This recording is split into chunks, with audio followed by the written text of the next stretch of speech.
अस्सलाम वालेकुम फ्रेंड्स। उम्मीद है कि आप सब लोग खैरियत से होंगे।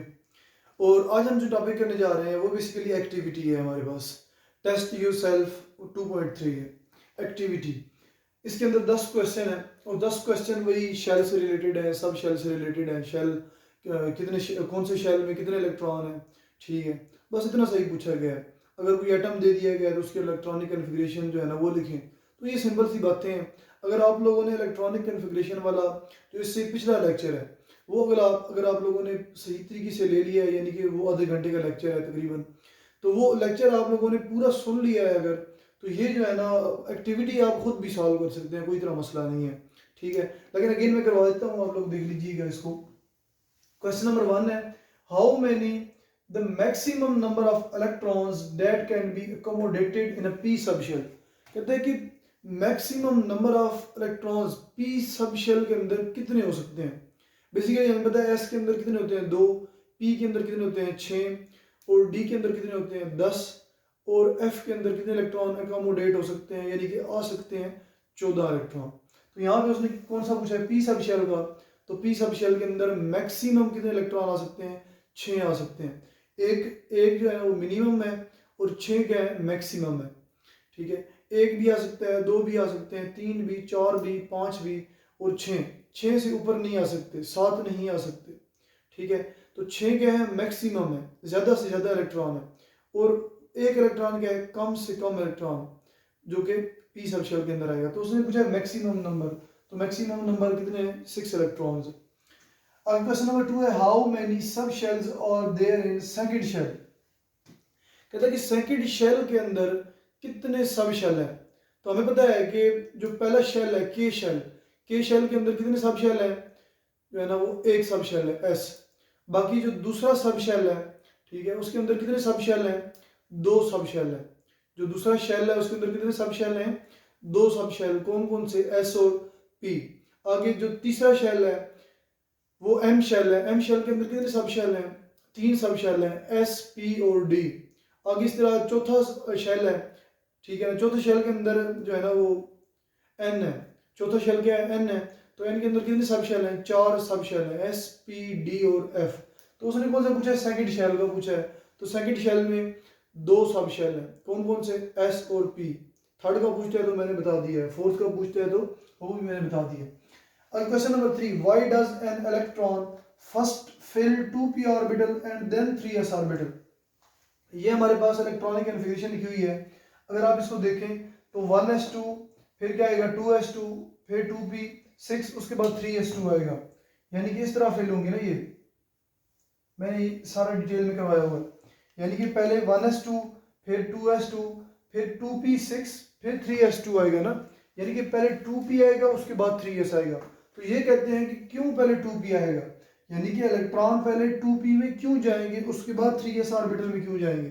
तो क्या रीजन है, तो इसके 2 रीजन है। सबसे पहला रीजन तो ये है कि because the second shell has only 2 sub shell, 2s and 2p। ये हमारे पास क्या है, सेकंड शेल है 2s एंड 2p। ये फर्स्ट शेल है, ये सेकंड शेल है 2s एंड 2p। तो बिकॉज द सेकंड शेल जो कि हमारे पास क्या है, एल शेल है, has only 2 sub shell 2s and 2p।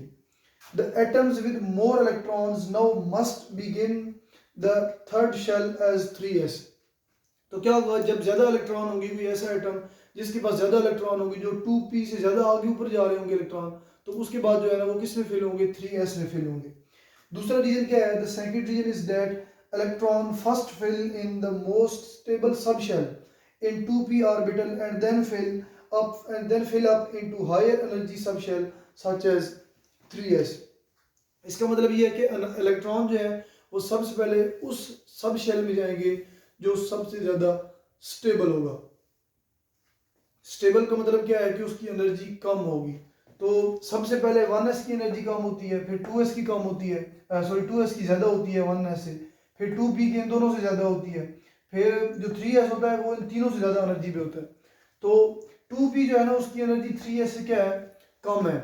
तो इस वजह से सबसे पहले 2p में फिल होंगे, उसके बाद जो है ना वो 3s हायर एनर्जी लेवल पे है, किसकी निस्बत, 2p की निस्बत, ठीक है। तो 3s हायर एनर्जी लेवल पे है, तो इस वजह से 2p से पहले 2p के बाद जो है ना वो इलेक्ट्रॉन 3s में फिल होंगे।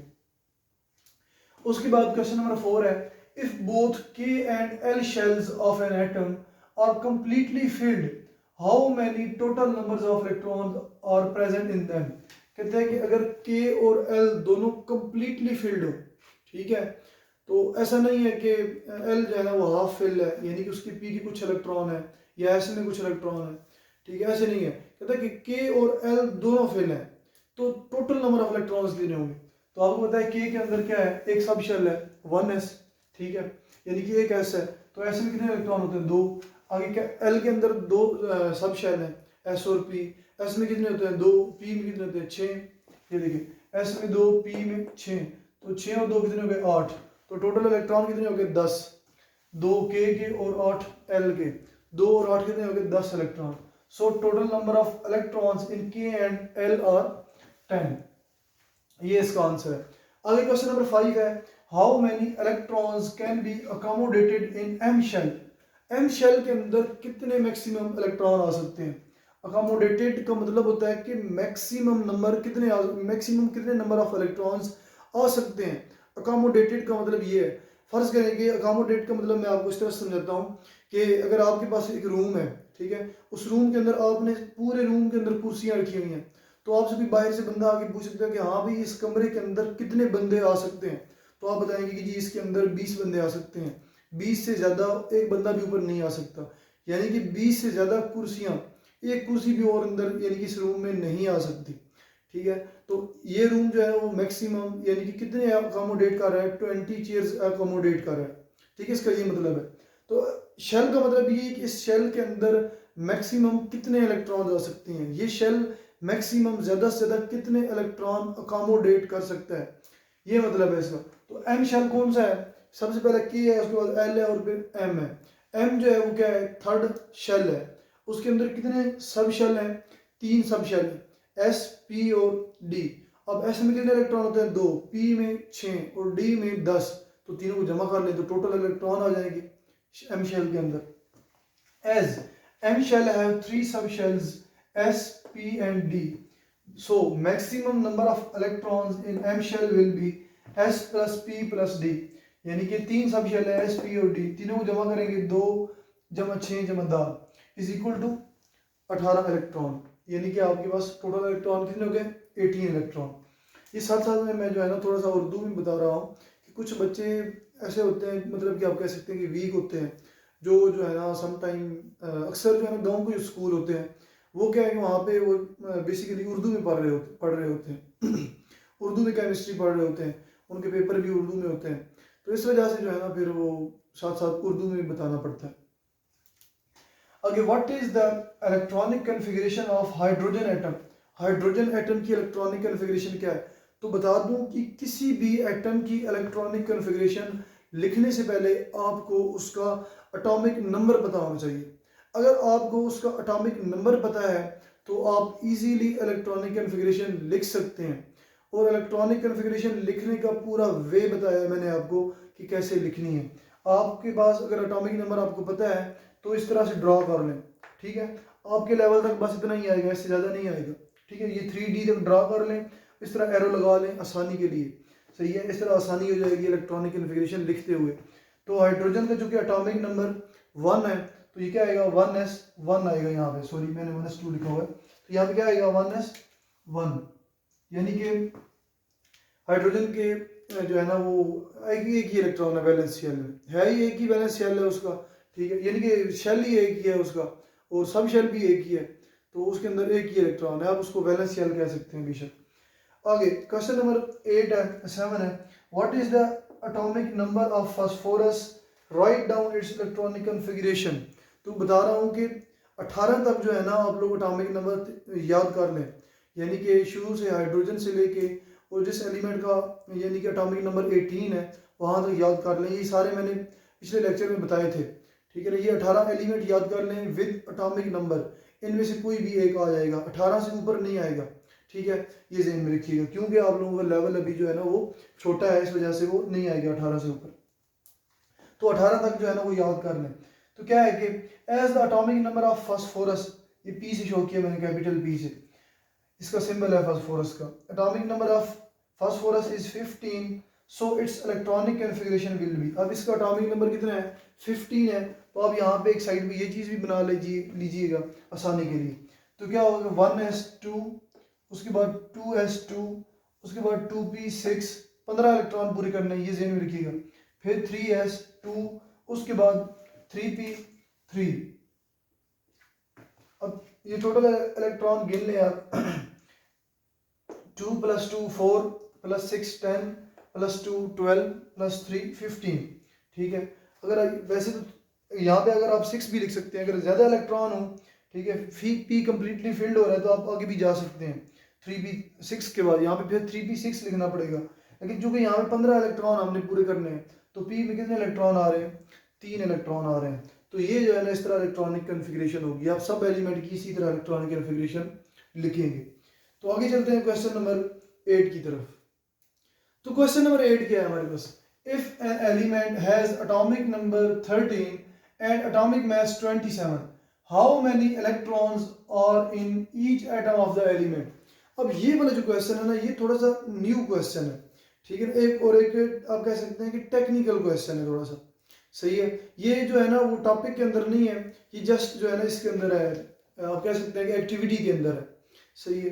तो क्वेश्चन जो है ना ये क्या है कि आपके पास एक ऐसा एटम है, ठीक है, एक ऐसा जो है ना एलिमेंट है, सॉरी, तो उसके अंदर उसका एटॉमिक नंबर क्या है 13 है, एटॉमिक नंबर कितना है 13, और एटॉमिक मास कितना है 27।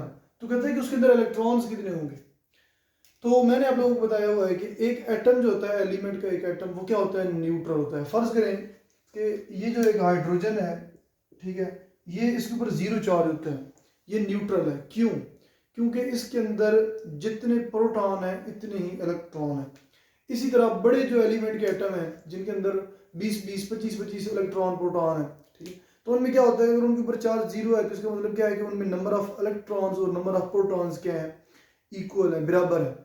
इस साइड पे अगर नंबर ऑफ इलेक्ट्रॉन्स है, इस साइड पे नंबर ऑफ प्रोटॉन्स है, इक्वल नंबर है, तो उनके ऊपर कोई चार्ज नहीं होगा, क्योंकि ना ही ज्यादा इलेक्ट्रॉन होंगे ना ही ज्यादा प्रोटॉन होंगे, दोनों सेम होंगे। तो जो आयन होता है, आयन में क्या होता है कि या तो इलेक्ट्रॉन ज्यादा हो जाते हैं, ठीक है, एनायन बन जाता है, ठीक है ना, और अगर प्रोटॉन ज्यादा हो जाए, एक प्रोटॉन ज्यादा हो जाए, दो प्रोटॉन ज्यादा हो जाए, ठीक है, तो वो क्या कैटायन बन जाता है। इस तरह आयन्स बन जाते हैं। सिंपल सा जो है ना एक सोचने वाली बात है। अगर दोनों साइडों पे इलेक्ट्रॉन प्रोटॉन इक्वल है तो वो क्या है कि एलिमेंट जो है ना वो न्यूट्रल, उसके ऊपर चार्ज क्या होता है, 0 होता है। न्यूट्रॉन तो वैसे ही जो है ना उनके ऊपर चार्ज 0 होता है, उसको तो हम काउंट ही नहीं करते। तो इस तरह का अगर कोई क्वेश्चन आता है तो इसको देखने का इजी वे क्या होता है कि हमने सबसे पहले एटॉमिक नंबर देखना होता है, ठीक, क्या देखना होता है, एटॉमिक नंबर, कि एटॉमिक नंबर कितना है। अब एटॉमिक नंबर अगर 13 है तो इसका मतलब है कि उसमें 13 प्रोटॉन है, ठीक है। एटॉमिक नंबर का मतलब क्या है कि अगर उसका एटॉमिक नंबर 13 है तो उसमें कितने नंबर ऑफ प्रोटॉन है, 13 नंबर ऑफ प्रोटॉन्स है। तो अब यहाँ से वाज़ेह हो गया कि जितने प्रोटॉन होंगे इतने इलेक्ट्रॉन होंगे, तो हम बेसिकली हमें इलेक्ट्रॉन चाहिए, हमें एटॉमिक मास से कोई गर्ज ही नहीं है। एटॉमिक मास को आपने नहीं देखना, उसके अंदर इलेक्ट्रॉन प्रोटॉन न्यूट्रॉन सब का मास होना है, उससे आप जो है ना वो इलेक्ट्रॉन नहीं निकाल सकते, ठीक है ना, इजीली। तो आपके लिए क्या है, अगर एटॉमिक नंबर वो 13 देता है या 15 देता है, कुछ भी एटॉमिक नंबर देता है, तो इसका मतलब ये है कि एटम में कितने प्रोटॉन है, 13 या 15 प्रोटॉन है। यहाँ पे उसने 13 दिया है तो एटम में कितने प्रोटॉन है, 13 प्रोटॉन है, तो नंबर ऑफ इलेक्ट्रॉन्स भी कितने होंगे, 13 है। क्यों? क्योंकि एक न्यूट्रल एटम के अंदर, न्यूट्रल एलिमेंट के एटम के अंदर क्या होते हैं, इलेक्ट्रॉन और प्रोटॉन इक्वल होते हैं। तो देखते हैं answer, there will be 13 electrons. क्यों? क्योंकि 13 प्रोटॉन है, एटॉमिक नंबर है 13 electrons in each atom of the element, because in a neutral atom number of protons are equal to the number of electrons. ये वाज़ेह कर चुका हूं मैं। क्वेश्चन नंबर 9 है, how many electrons will be in M shell of an atom having atomic number 15। कहता है कि एक एटम है उसका एटॉमिक नंबर 15 है, ठीक है, तो उसके M शेल में कितने इलेक्ट्रॉन होंगे। तो सिंपल आपने क्या करना है, अगर आपसे ये वाला क्वेश्चन पूछा जाए कोई मतलब चेंज करके, तो आपने क्या करना है, सबसे पहले इलेक्ट्रॉनिक कन्फिग्रेशन लिखनी है। अब 15 की इलेक्ट्रॉनिक कन्फिग्रेशन करें आप 15 इलेक्ट्रॉन्स की, 1s2 2s2 इस तरह करके। यहाँ पे क्या है, सबसे पहले 1s है, ठीक है, उसके बाद 2s है, उसके बाद 3s, ये 2s के बाद 2p, ये 3p, और 3D। ये हमारे पास क्या है, एक सब शेल है, किसके अंदर, के शेल के अंदर। तो ये हमारे पास क्या है, के शेल। उसके बाद यहाँ पे हमारे पास क्या है कि ये हमारे पास दूसरा शेल है, कौन सा, एल शेल, जिसके अंदर दो सब शेल है, 2s और 2p। उसके बाद हमारे पास एम शेल है। एम शेल के अंदर कितने सब शेल हैं, 3 सब शेल है, 3s 3p और 3d। ये क्या है, एम शेल है। ये वाज़ेह हो गया। अब हमने क्या देखना है कि 15 इलेक्ट्रॉन्स, अगर हम इलेक्ट्रॉनिक कन्फिग्रेशन लिखते हैं तो एम शेल के अंदर कितने इलेक्ट्रॉन होते हैं, ये हम बेसिकली क्वेश्चन है। तो इलेक्ट्रॉनिक कन्फिग्रेशन लिखेंगे सबसे पहले 1s2 2s2 इस तरह करके, ठीक है, 1s2 2s2 2p6 3s2। अब यहाँ पे 12 इलेक्ट्रॉन हो जाते हैं, 3 रह जाते हैं, तो वो 3p3 हो गए। अब हमारे पास एम शेल कौन सा आ जाता है, 3s और 3p। तो ये हमारे पास क्या है, 3s और 3p। तो 3s और 3p क्या है, एम शेल है। तो इसके अंदर कितने इलेक्ट्रॉन्स हैं, 5 इलेक्ट्रॉन्स हैं, 2 ये वाले और 3 ये वाले, 2 और 3 5। As the M shell have 3s2 and 3p3, ये आंसर है। As the M shell have 3s2 and 3p3, so there will be 5 electrons in M shell of an atom having atomic number 15। यहाँ पे atomic number change होगा तो यहाँ पे M shell के अंदर इलेक्ट्रॉन चेंज होंगे। अगर 15 है तो 5 इलेक्ट्रॉन्स होंगे। तो हमारे पास लास्ट क्वेश्चन है, question number 10। What is maximum capacity of a shell. ये हमारे पास एक न्यू क्वेश्चन है, यानी कि टॉपिक से जो है ना वो एक बिल्कुल हट के है, ठीक है। ये भी क्वेश्चन जो है ना आप कह सकते हैं कि इस क्वेश्चन की तरह क्या है, हट के है थोड़ा सा। तो ये क्वेश्चन जो है ना पेपर में आने की चांसेस आप कह सकते हैं कि आ सकते हैं। तो इंटेलिजेंट बच्चे जो है ना जितने भी हैं वो, उनको तो जाहिर सी बात है A to Z सारी चीज़ें करनी चाहिए, तो उनको ये क्वेश्चन मस्ट करना चाहिए, मे भी पेपर में आ सकते हैं। तो एक शेल की हम इलेक्ट्रॉन जो है ना वो मैक्सिमम कैपेसिटी इलेक्ट्रॉन की कितनी जो है ना वो कैसे हम फाइंड करते हैं, वो हमने जो है बताना है। बेसिकली हम 4 डिफरेंट क्वांटम नंबर्स पढ़ते हैं। जब आप हाई लेवल पे जाएंगे, एफएससी लेवल पे जाएंगे, तो एफएससी लेवल की केमिस्ट्री के अंदर आप 4 क्वांटम नंबर पढ़ेंगे, 4 डिफरेंट क्वांटम नंबर। उनमें से एक क्वांटम नंबर होगा प्रिंसिपल क्वांटम नंबर, जिसको हम शो करते हैं स्मॉल एन से, ठीक है। प्रिंसिपल क्वांटम नंबर उसको स्मॉल एन से शो करते हैं, जो किसकी इक्वल है, 2n² के। ये 2n² जो है ना ये एक फार्मूला है। इस फार्मूला से हम जितने भी शेल हैं, पहला शेल है, के शेल है, आगे एल है, एम है, एन शेल है, इन सब में कितने इलेक्ट्रॉन्स आ सकते हैं वो इस फार्मूला से हम फाइंड करते हैं। इसके अंदर एन जो है वो किसकी इक्वल है, 1 2 3 और 4, ठीक है।